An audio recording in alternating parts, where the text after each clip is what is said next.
y'all, it's Sarah. I am up having some late night weekend painting fun, and I wanted to bring you guys along for a little more in depth on some painting techniques. So there's a couple things coming for this video and probably one other one at least. I've been asked a lot about the wood graining tools. If you guys have ever seen one of these things, they are to mimic the grain of wood. And I have been asked on multiple occasions how to compare that tool versus this technique. So with this technique, it's going to depend on whatever colors you go with, the looks that you can achieve a lot of times by hand.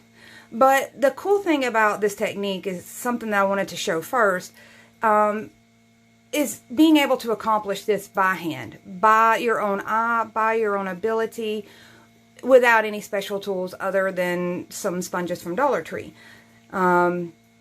So I wanted to compare those two things and show you how to build on the skills between both, because I've been asked a lot about the tool itself and if I recommended it, and I do.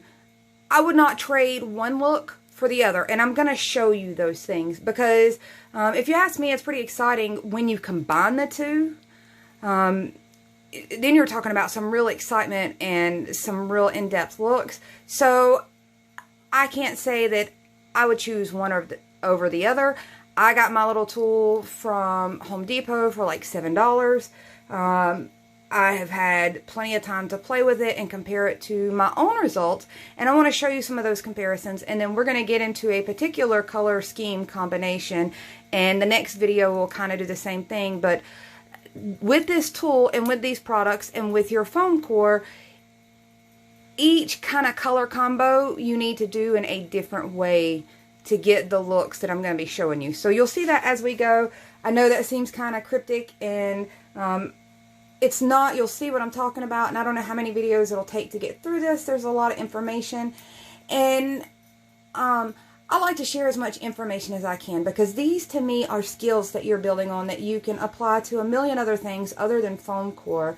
And this is just going to build on one more skill that if you've been doing the faux wood foam core look, now you're going to get to build on top of that skill. So we're building skills on skills that can relate to so many other projects and crafts and DIYs. So I do kind of get a little deep down the rabbit hole with those, but I find it pretty exciting stuff, and I hope you guys do too.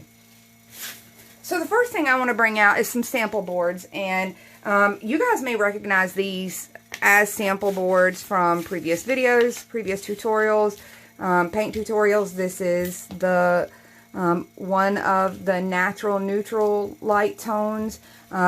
Here it is. I want to show you in a little bit larger scale because I know this is a light color. I know it's hard to see sometimes. Now, every bit of what you're seeing right here in front of you, this was all done by my hand and a sponge.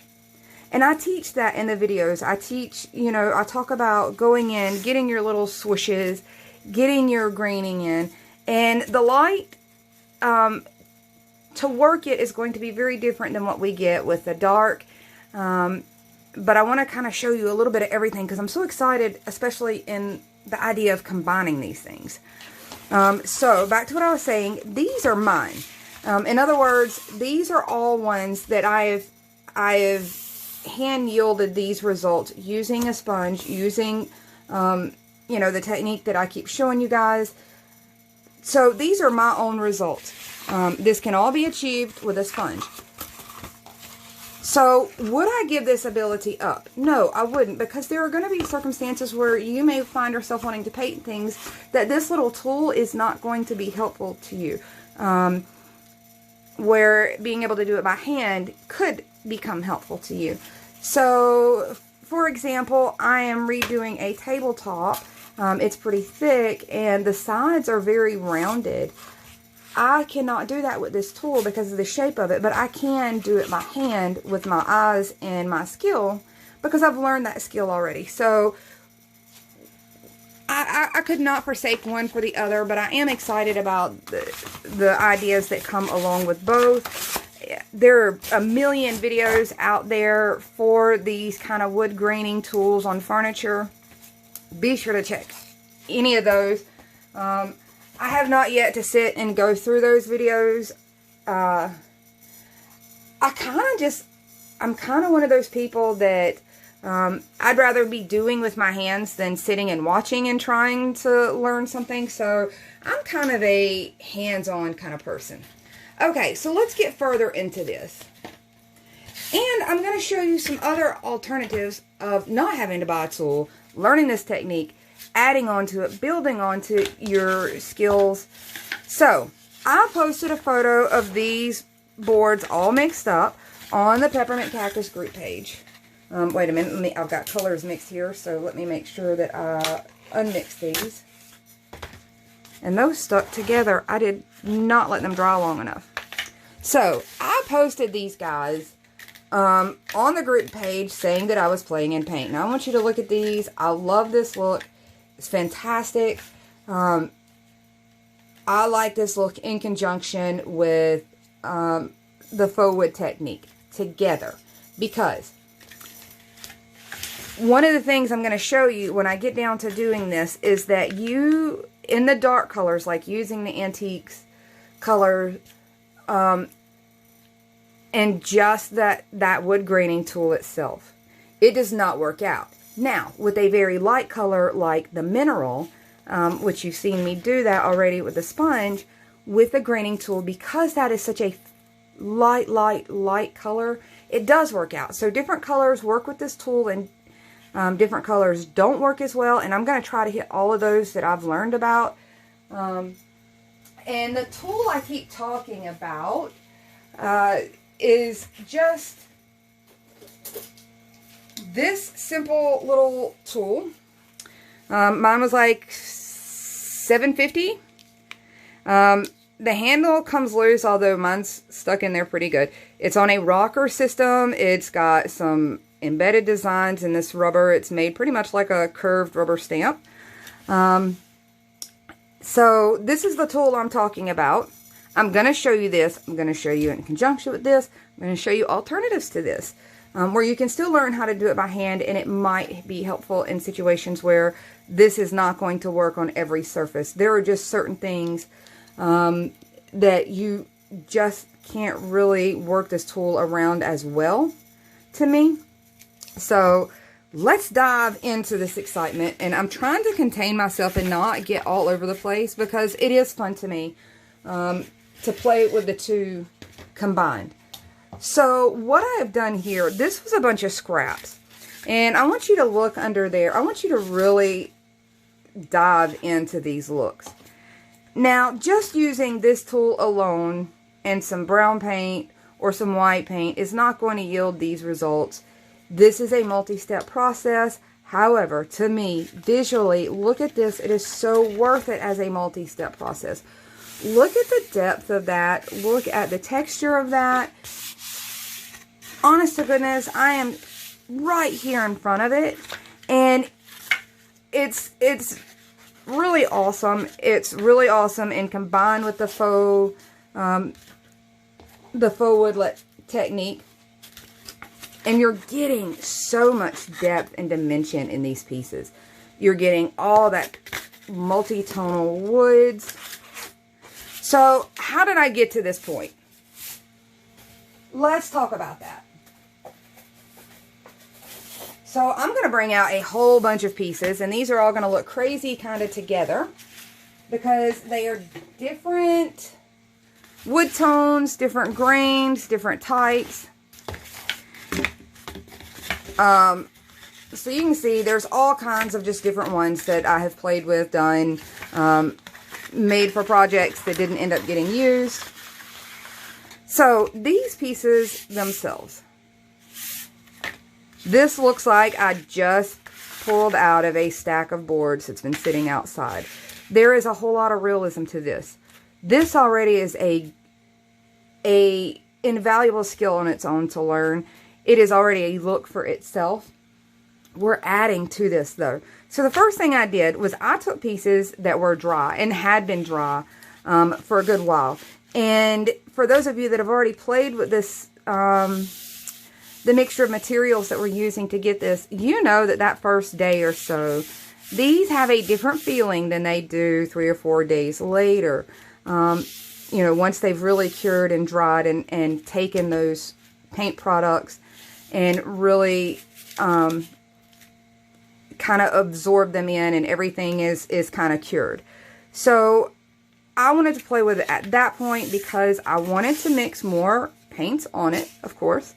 And in order to keep the depth and tones and dimension of these pieces, I wanted to make sure that this paint had cured really well so that when I add more wet product on it, it doesn't soak into this thin paper surface and blur out. Speaking of paper surfaces, if you're not familiar with what I'm using, this is Readi-board foam project boards. So this is something you find in the office supply section, the school supply section, right next to your regular poster boards. I use Readi-board brand because, one, it's cost effective. It's usually $1 or less a sheet. And two, you can find it lots of places. Dollar General, Dollar Tree, Walmart. Walmart, from what I understand, carries it for 88 cents a sheet. Mine never have any. I usually use Dollar Tree or Dollar General.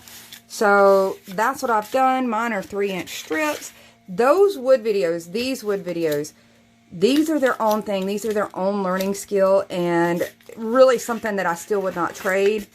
But I am going to tell you, I am excited to show you guys the wood graining tool in collaboration with this look. This I would not change because look at all that depth and dimension you're really getting in that.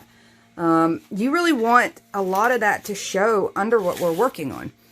So I'm just going to take some random pieces and several different color kind of tones. That way you can see how this goes down.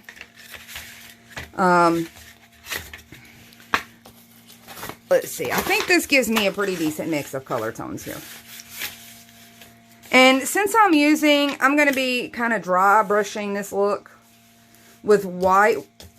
We'll see how it goes on this really, really light tone. So, right quick, and I'm going to move you just a hair. I want you to see my little hack. If you guys have not seen the hack videos on this, I have just glued 2 strips at each end of my boards of my little cut strips. It's a little harder because you can see there is a slight, ever so slight curvature to my my pieces now that they've been painted. But this just creates a stopper where I'm not steadily having to touch these and catch these from sliding across my desk while I'm painting. I'm not getting fingerprints. There are some videos that walk through this process. If you are doing a lot of boards and playing a lot, please give this a little try. Do it on a big sheet of cardboard. Glue your pieces down. Glue it to your desktop. If you can do that, I can peel mine off, so it's not a problem. So worth, like, this saves so much energy. This is going to be another piece that I kind of want to dive into too. Guys, I want to show you so much with this. This level of excitement, mind you, let me tell you, I'm not a painter. I'm really not. I am a crafter who happens to like what paint can do in the craft world. And it makes me pretty excited. So I'm really excited about this. So here's what we've got started right now, because I just want to play and paint. And we'll just kind of go all over it with this. I'm crafty freestyling at the moment. So I've got my little tool here. Guys, I cannot find my package. This one is not even marked. I can't even tell you what brand this is. I am so sorry. I will try to list that below. So that you can find these really easily. This is just any home improvement store investment. Okay, so mine is Warner. You can see how that looks. It comes in 2 pieces. You pop it together. Also, got a few couple things that I want to bring out. One is going to be the Waverly chalk paint in white. Guys, I'm partial to chalk paint because chalk paint is a heavy pigment, low moisture paint material. We've already put stuff on here. The less moisture that we can add, all the better. I prefer to try to keep as much moisture off my surface as possible so I can get longevity out of it. So, in addition to the chalk paint, I've got the Waverly Wax and Clear. That's probably no surprise here. And I've already got a mess going on here. Planning a paint palette. Like I said, late night, weekend excitement. This is kind of how I get my giggles. So, here's where I'm at. I've got the white chalk paint. I've got the Waverly clear wax. And just one of my Dollar Tree kitchen sponges that I've cut in half. It's already been dipped in my wax. Let me get that applied pretty nicely. And I usually like to mix those pretty well. This wax is what helps get this paint to move across this literally paper thin surface. It kind of protects it. It kind of glides across there.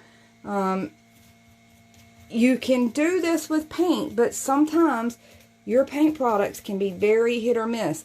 I know that is tragic. It's heartbreaking to see it come apart on you, so just know that. Okay, so let me just, I only want to work it on one at a time because I want to be able to use this tool pretty quickly. You can see what I mean now. Like, not all of them were bowed up. This one's wedged pretty well. When they're like that, it doesn't move around on me, and I don't have to sit and touch it to as much. But it works better when there's multiples on here. So I'm just going to grab no particular color, and I'm going to come across with this sponge. You can go heavy, you can go light. And I know this looks horrifyingly scary on a board that you put that much effort in making it look real wood. But most of this product, thanks to the help of the wax, the way that we've already waxed this surface to get the wood grain, we are going to take most of this off. So hopefully you can see, I'm going to come in with this thing. We're just going to kind of slide it back and forth, rock it back and forth. This is probably about 2 3/4 wide. I believe there are some in different widths. No, it is a hair under, it's about 2 3/4. It's a hair under 3. So it doesn't fit my 3-inch strip perfectly, but it still works out nice. So you can see that we have drug off most of that paint. Look at all that texture that gives. Look at all that depth there around where my wood grain undertones were under there, my darker knot holes, my richer wood tones. Alright, so this takes a little time. I kind of gooped it there, and you know what? I'm going to leave it. Let's try to remember, don't shoot for perfection on this kind of look, because this kind of look is meant to look like it's been sanded down, it's been painted over for years, it's gone through a lot of emotional turmoil. We want imperfections. We want that character. So there you go. I'm going to set that to the side because it does take a little more effort to dry. Normally with these, they're dry pretty quick. I throw them in a stack and keep moving. That takes a little more. Let it dry. Don't stack them as quickly as you do with your little wood pieces. So back to the same thing. I'm in that wax. You can see I've got the wax there. I'm pulling the white over to mix that white pigment with the wax. We're going to slide it across this surface. And you don't have to go all the way. You can just get like one section. Let me show you what that ends up looking like. Because essentially we are mimicking a board that has been an old barn board that has been painted and then sanded back down or distressed or that kind of thing. So you don't want full coverage for this. So whichever way, you know, this was not something that I was going to dive into because I really, really, really wanted to focus on hand learning the skill. So I didn't know how far any of this was going to go. Now that you guys, there are so many of you that are really learning this skill, and so many that have brought this into question, I didn't want to conflate the two. You know, the being able to do somewhat of a wood grain with a tool versus being able to do one naturally by hand. I didn't really want to mix those two. I kind of wanted to keep them separate, but over time things have built up and there's been more and more questions about whether it can be done with that and how does that work out. And so it hadn't been a direction that I really wanted to go, and I had done everything I could to avoid it. Even when there were posts, I just didn't want to confuse people. And now it's to a stage where so many have picked up on it and want to expand this skill that I feel like now I kind of have to make a point to address this tool and these skills and the differences between the two and how they can be used in conjunction with each other, what their strengths are, all of those things. So here you can see it's two entirely different colors, same paint and wax mixture.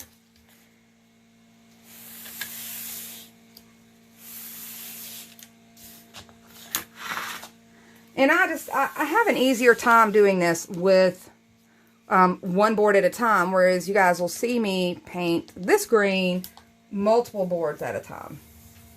So I've got a pretty good span right down the center of that. Absolutely lovely. Look how some of those hit right on those dark sections. Just super exciting. It hits our, look how it frames out our knot holes. It really brings up that texture. I'm really just loving it. And the wax helps it drag so much nicer than just using it with paint. It helps glide that across there so that we lift so much more off and reveal kind of that faux wood surface underneath. Okay, so you kind of have the basis of white and how beautiful it's going to look on any of your wood grains that I've shown so far. Any of your handmade wood grains. This is going to be gorgeous on it. I love it. You can do it with any color. Do it with your teals. Do it with your navies. You guys are going to see me do it. There is a video where you can dry brush and do very similar things by hand. I think it's the teal distressing, maybe aqua distressing. I'm not really sure what it's labeled. I'll try to make sure that I link it below. That will teach you similar skills like this by hand. Where you can kind of get looks like that along those lines. Not exactly like that, but you'll get close. So check that video out. I'm going to give you another alternative to that. So imagine combining that skill with this other skill that I'm about to show you, the skill from the previous video, the one from using the graining tool. Imagine combining all of those into one project. The variety, the visual variety that you would get, especially if you were doing it a large piece, is going to be so exciting visually. So the next thing I want to show you is, if you have seen me do the faux brick or that kind of paint smear technique with the plaster or the drywall in the paints, you're going to see something similar with this, and we're just basically going to do the same thing. So all I have done, and I've got this little tool that I'm going to show you, and I've already cut my mat up. Let me get a fresh one here. So these are the Dollar Tree kitchen cutting mats. I've just cut one down. You can see I've used it multiple times. Once they get kind of, I use them for actual cutting mats and things like that. When they get kind of funky, I put them to the side and use them and cut them down for doing paint techniques. So we're going to do very similar, same kind of same kind of vibe. We're going to go in with the, I'm just doing the white because that's what I had handy. And visually, I thought it would pop out the most for you guys.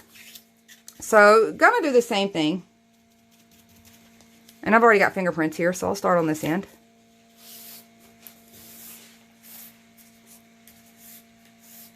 Going to be a, you can see I've just kind of dry brushed a little on there. And you're going to take this piece and get it comfortably in your hand. It's going to flex on you, and you want it to flex on you because it's going to drag and pull, and it's going to pull that paint across in its own look. So if you can see what this is doing,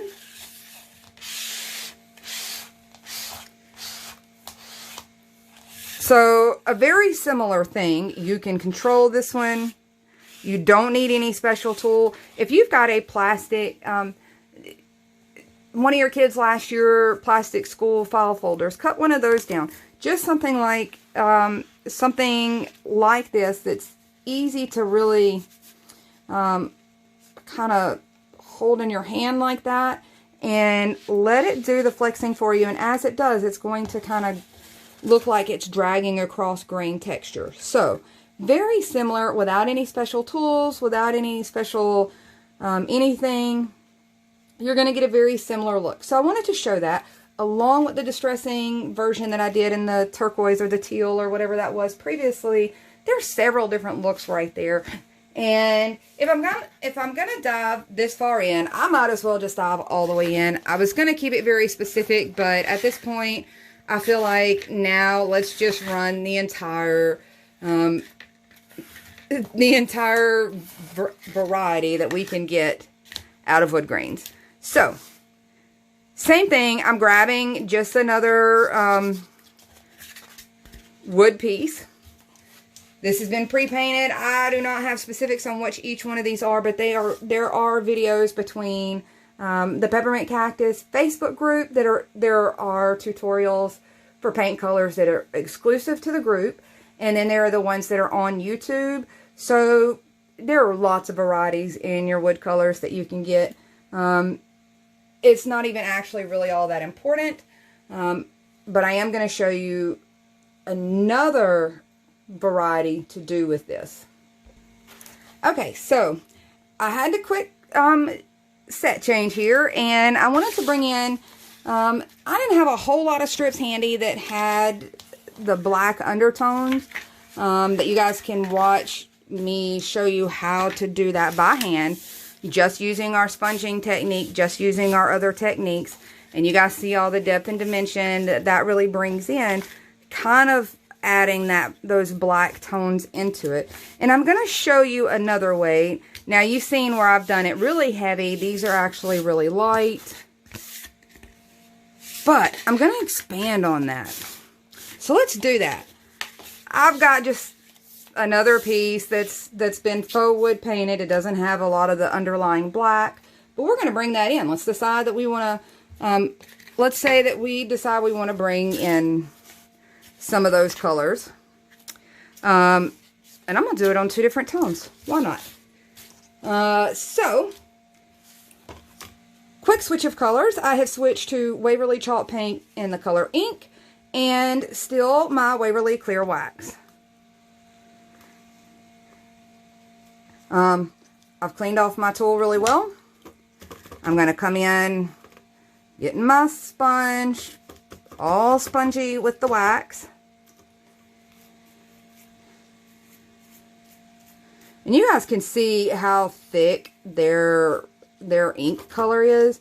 This is one of the reasons why I love the chalk paint. It is just a really easy paint to be using on foam core. So, I've got that pretty loaded and saturated now. I'm going to come in, do the very same thing. I'm not going to do it super heavy though, because then it would look like a kind of a black painted board where we're really just wanting to get that deep, rich, dark graining in. So I'm not going to do full coverage to the whole board.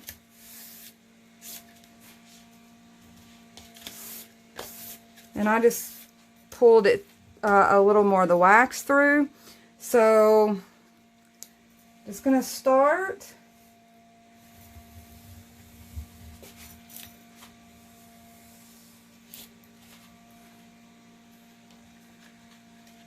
And I did not hit it very well down here in particular.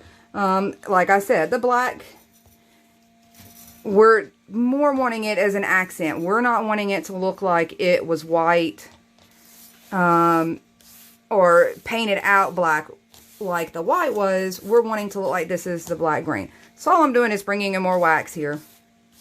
And that's just going to help me lift a lot more of that black back off. So I'm still trying to decide which direction I feel more comfortable doing it with, given that I'm right-hand dominant. So y'all don't laugh at me too much about switching back and forth. It's still a comfort thing, and I think being able to go from both directions really matters, because you don't want to end up kind of with a repetitive pattern. So I still did not hit down the center of that, and I've got a lot of paint here. I am just going to clean some of that paint off with my sponge. And I'm going to come back in again. This wax allows us to really manipulate this. Now, I sat there and I talked for a minute. And you know, I've told you about when we do our knot holes that this layers on one another. And if you give it a second or two to soak into that thin paper. So I want you to see what has happened here. This section here soaked in. So when I scraped across it again, it's almost a bottom layer. Now as I keep doing this and getting it as light. Now one of the things I do want to point out is that foam core is lumpy bumpy. Some of these spots you can't get that rocker even. Especially like right here where it creases. We know that when we're doing our faux wood look. So I want to leave this fairly heavy because I don't know how well it's going to show up. I'm never real sure how well or how clear it's going to show up. So I want to leave it fairly heavy. Let me grab the piece, the couple sample boards that I have that are lightly done. Actually, let me do this color real quick too.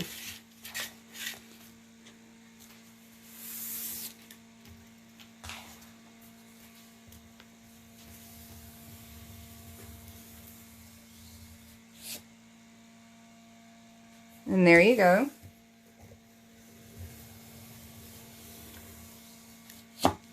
The really cool part about this is that because we are playing with wax, we get a lot more time to play and manipulate this.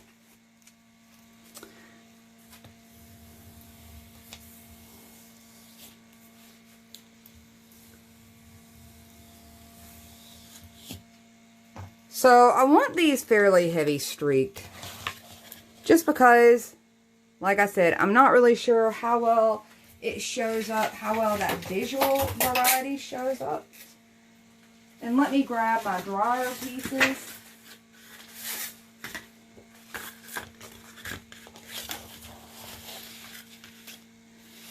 And once they dry and they're not shiny and this soaks in, now I want you to look how that soaks in, right? Because we've used that wax mixed in with there.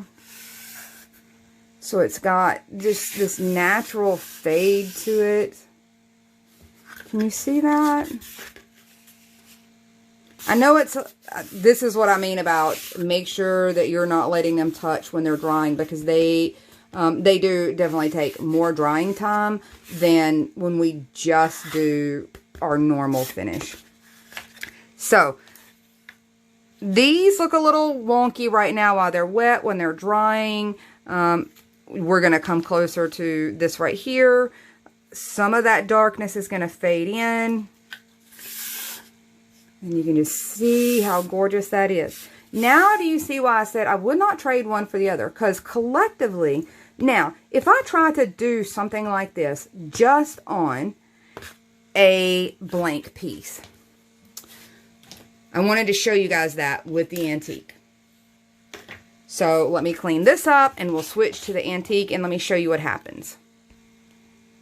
So really quick, while all these were dry, I wanted to show you why I wanted to teach the wood look by hand first. Because the wood graining tool, that's something that's been around for a long time. But they're not interchangeable to me. They are good for what they are. And I love the two mixes together. But I wouldn't give up one for the other. Simply because they both provide their own kind of look and realism.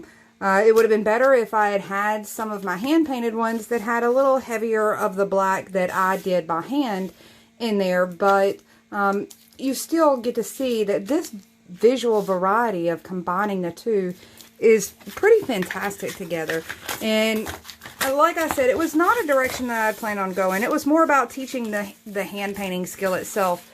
But the more you guys have asked about it, the more I felt like I would go ahead and give what information that I could give on the comparison of the ideas and the concepts. So I brought in a blank, and I'm going to show you why that I don't feel like there's something that you can trade out with one another. So I'm going to come in, do like I normally would. If you've watched any of my other wood tutorials, I've put a couple knot holes in here, and I'm just going to do antique. We're going to keep this really simple. And I kind of want to show you a comparison. My little sponge feels a little dry. I don't think I zip-locked it super well, so I don't know how good this is going to go on, but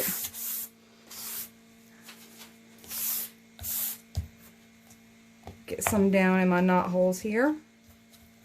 So, to use this tool, there already has to be a paint application. If you are going to be painting paint materials on a surface, you might as well do it with intention, right? So we're already applying one technique to this. Rather than just slathering paint on, we're going to go in with a look. And I'm just going to keep it simple because I want you to see that with certain paints and certain levels, this tool is not going to give you really a whole lot of results without still kind of knowing how to do this other craft first. At least on certain things. So you'll see what I mean. We've got paint application. And you can see it doesn't do a whole lot for this. It's okay. But we can do just the same thing doing it with a sponge. You guys have seen plenty of videos where we have it by hand with a sponge. So on the more plain and simple, honestly, why take the extra step with using the tool? We now have the skill by hand. We can do this. You can go in and swoosh it with your sponge and get some of those same looks right as you're applying your paint. And you're not going to need the extra step of coming back in with the tool. So you can see why I would say they're great in conjunction with each other. I would not give up learning the skill of painting this by hand and doing it visually versus the tool though. So if that makes sense. And you can see why. Just we could very much do this pretty much the same thing. Just applying it with our sponge to begin with, because at some point you have to apply the paint on here to use the tool. So we're just kind of cutting the middleman there. However, once you've already done this process, that's when it gets really cool. You saw with the white, you saw with the black. I'm going to show you with some other colors. I started out with the very light colors, and I'm going to do a separate video on some light colors just like I've done, and somehow I've gotten black paint on one of these. So I wanted to come in and show you the ones I did by hand in the light colors. You guys have seen the videos of these actually being done, or some of these being done. I want you to see what they look like. This was completely done by hand. No tool needed. And you can see we get some very realistic looks, especially in your light colors. Things like your mineral, plaster, nimbus, any of your lighter natural neutral tones, we are getting a lot of great graining against that white anyway. And I accidentally let some of these touch these other boards that we're drawing, but you can see this. And so all of these literally were my sponge, and you probably actually watched these videos, these particular boards be done in one of the tutorials. So I want to bring the same concept in. Now, where it did not do all that fantastic with just the wood tone and the antique, it still works fine with the super, super light colors. And you can see how that does. Same technique that we did doing it by hand. I use the same paint products. This one is, let's see, this one here is mineral. This one here, I believe, is cashew. So you can see, so you got a little heavier grain. I'm going to bring it in with the ones with the cashew. Bring this look in against some of the ones that I've done by hand.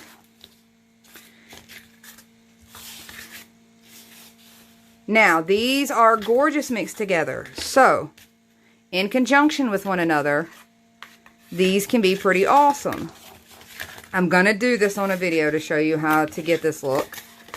I've already done this on a video. It is the natural neutrals. So we were able to do this by hand just as easy as we could with a tool, which is handy to know how to do that. Like I said, if you wanted to redo a furniture piece, that tool is not necessarily going to get all the nooks and crannies for you, but since you know how to do it with a sponge, you've got that skill to do it on your own without the tool. I think that was everything I wanted to discuss in this video. I know it was kind of long. I know there was a lot all over. I know that I had mentioned before that I did not want to intermingle the wood graining tool with what the group was doing, but the group itself has kind of evolved that way, and I've had no choice but to kind of approach it and say, okay, you guys have asked and asked. Here is the result. They are not the same, although there are videos that'll show you how to get similar looks to this without this tool. Whether it's doing the dry brushing, whether it's doing the smear version, even light actual sanding across the surface, you can get some pretty similar looks.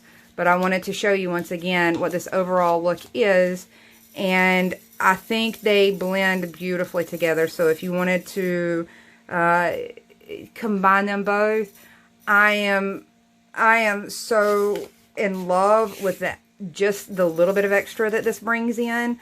And yes, I can do it by hand. I really can. I've got plenty of boards here by hand that show you pretty close to this. It does speed up the process a little bit, and it's a little more, I guess maybe less technical. You don't have to be watching what you're doing as much. So take that for what you will. Decide whether or not it's worth the investment.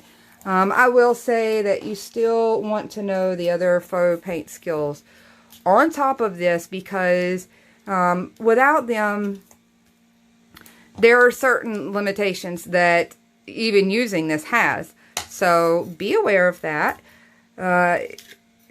See what you think about it. Like I said, this is not something that I really wanted to dive down into with you guys. I really wanted to keep it about